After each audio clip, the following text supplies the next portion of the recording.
Hello everyone, welcome back to the channel where we fearlessly empower others to reach their full potential.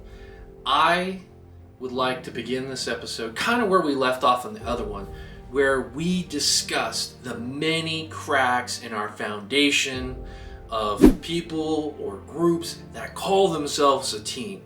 We are a team, I tell you, we do things together. But yet, do you really? Do you do those small things to build trust? Do you have an open culture where people can freely share their ideas, freely tackle directly with other people their conflicts? Do people feel committed to whatever your vision is, whatever your shared outcome is? Do they regularly hold each other accountable and say, hey, Kaz, hey, teammate, did you get this done? Nope, I didn't. And everybody takes full accountability. And then each person on your team is more worried about the results of the team over individual achievement. These are questions you have to ask yourself. Well, let me give you a story of Dunkirk, where the miracle of Dunkirk united people for their survival. There was hundreds of thousands of soldiers stuck on the beaches. And in this remarkable story of teamwork, the British Expeditionary Force and families, fishermen, boat owners, volunteers went across the oceans to get these stranded soldiers. They were stuck on the beaches. They faced relentless German aerial attacks. They faced so many odds, but they overcame them. They were a diverse group of people who came together, united under one purpose, and that was to save as many people as they could. They created a human chain of boats to ferry over 330,000 soldiers, defying all expectations for these results. They lost all sight of individual achievement. They were putting their lives on the line to achieve this collective work. This is a testament of when you have a truly united and cohesive team, the indomitable spirit of teamwork can achieve miracles. And in this channel, we're in the business of trying to be other people's miracles. We are here to try to empower one another. We are here to better ourselves for a higher purpose. We are here to make sure that we can fearlessly empower others. And one way to do that is with bravery, selflessness, unwavering determination to our teams to make sure we achieve those never thought of goals and ways to succeed. So the question I ask you today, and feel free to share in the comments, what struggles are you facing? What is preventing you, your team, from actually being a team? I would love to hear in the comments. Next, what are you missing on the 5 dysfunctions? You have to remember, first you have to have the foundation of trust. You have to create a culture where people are able to address, they don't have a fear of conflict. Then everybody's on board for that shared vision. So if you think of the Dunkirk miracle, everybody was there to just save lives. Well, on your team, what is your shared purpose? Do you have shared purpose? Does everybody know their roles and expectations? Next, once you have that commitment, are you holding each other accountable? Once you know what everybody's places on the team, are they doing their part? Well, if they have that trust, they can deal with conflicts, and they are all committed towards a common goal and vision, and they know their roles, of course, in your meetings, they will be more than happy to take accountability or hold each other accountable. And more than important, are everyone more involved in the results of the team or the failures of the team than individual accomplishments? Well, the team failed, but you know what? I did my part. Are people being selfish on that team? Are you calling them out for not supporting the team? This is one of the most important things, and all the acts prior to this one gave us the skill sets. And we did those exercises. You can go back and review those anytime you want to help you get to this point where you, whether you're in charge of the team or you're part of the team, you create the culture where your team can empower one another to fearlessly succeed. So let's take that. Let's break the shackles of mere labels to form and ignite the passion of true teamwork and what it can accomplish. Let's go through 5 steps to build a foundation to make a valuable team. First, we already covered, we need to build trust. And the critical part of this is building a culture where people can feel vulnerable. It's okay to make a mistake. It's okay to say what's on your mind. And be honest with each other and have an environment where people are free to share their thoughts and their ideas without getting criticized and judged all the time. The Bible says about this is Proverbs 27:17. As iron sharpens iron, so one person sharpens another. And in trust, you need to build each other up. Use constructive language, not destructive language. Use healing language, not hurtful language. Use encouraging language, not discouraging language. And you will start the journey to build trust on your team. If you cannot even achieve this with every member on the team, and they agree, you will not move to this next level, which is fostering communication, okay? This is where you're able to have an honest dialogue, where you listen first and talk last. You give everybody the opportunity to feel heard. If you are not doing this, you are not using your active learning skills. You need to encourage everyone to use, I statements instead of you, so that way it doesn't look like you're blaming other people or create things of defensiveness. You need to call out any type of toxicity where people are always blaming others or automatically shooting down ideas or saying things won't work. If you do not foster communication on your team, it will crumble. Ephesians 4:29 says, "Do not let any unwholesome talk come out of your mouths, but only what is helpful for building others up according to their needs, that it may benefit those who listen." Next, you need to cultivate accountability. Like I said before, if you don't have what your actions are, what your responsibilities are, what the expectations are, how are the teammates going to know their roles and expectations to hold each other accountable?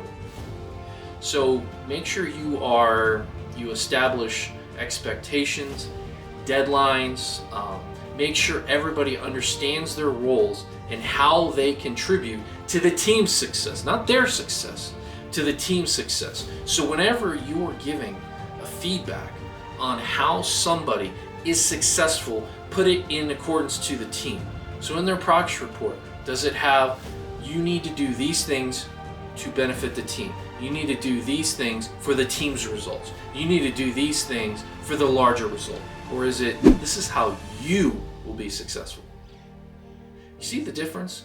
One is very selfish, focused, and actually points them for being, it's better to be selfish because I'll be recognized. And my expectation is to be personally successful, not successful for the team.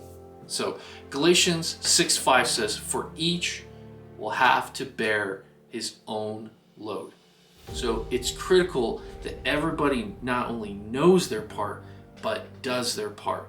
And if we need to hold each other accountable, we need to do it in a constructive way and a respectful way. That is the critical part of this. Next, we have to encourage conflict. Conflict is healthy because it helps us grow. It forces dialogue between people. But if you don't have those other measures, if you don't have the trust, or fostering communication, you are not going to get to the point where you can have honest, two-way communication. You need to learn how to manage this in a very healthy, growing and learning culture way.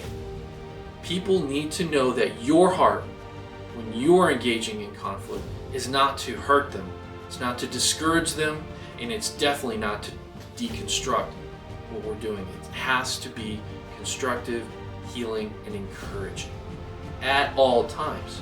If you need to take time to avoid it and walk away, remember in the past we talked about the different conflict management. Use those skill sets that you are learning to build your team. Matthew 18:15-17 says, "If your brother and sister sins, go and point out their fault, just between the two of you. If they listen, you have won them over." Next, we've already talked about this. When you're giving the expectations and you're giving the deadlines, you need to focus everything that you communicate is on the team success. When you give out awards, it should be, more importantly, the team awards. When you're giving out the results and you're celebrating, it could be on a team outing, it could be on achievable goals. Everything should encourage a growth mindset together, right? So you need to encourage an environment and a culture where people can learn from their mistakes. But people learn from their mistakes as part of the team. What we did or didn't do is as a team. Sure, you can talk about individual contributions, but everybody, as they develop that empowering mindset, needs to put others before themselves. Philippians 4:13 says, "I can do all of this through him who gives me strength." Now let's go to the personal exercise for today. What you need to do is reflect. What of those 5 steps are you missing on your team today? Next, seek feedback from others to see if you do those steps.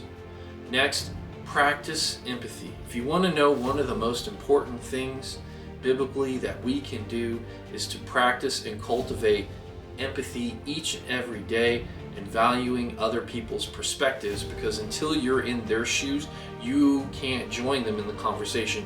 It is very one way. Next, be the change you want to see. Lead by example. People will mimic whatever you do, and especially if you're in a leadership role, if you want people to be early, then always be early. If you want people to treat each other with respect, you better be treating anytime you get, treating with respect. If you want people to speak encouraging, healing, and constructively, you better be doing those things. Do not be a hypocrite. Lead by example. Next, for the team exercise. So these are for the different steps that will help you for the 5 dysfunctions of a team. One is do a trust building exercise. That can be games that are out there, trust falls, sharing personal stories that allow people to be vulnerable, and you start to understand a person's history. You start to understand who they are as a person. Remember, we are emotional beings who just so happen to make decisions, and then later on we try to prove those decisions with logic. But if you don't understand where a person comes from and their history, you will not understand why they do what they do. Next, construct conflict simulations.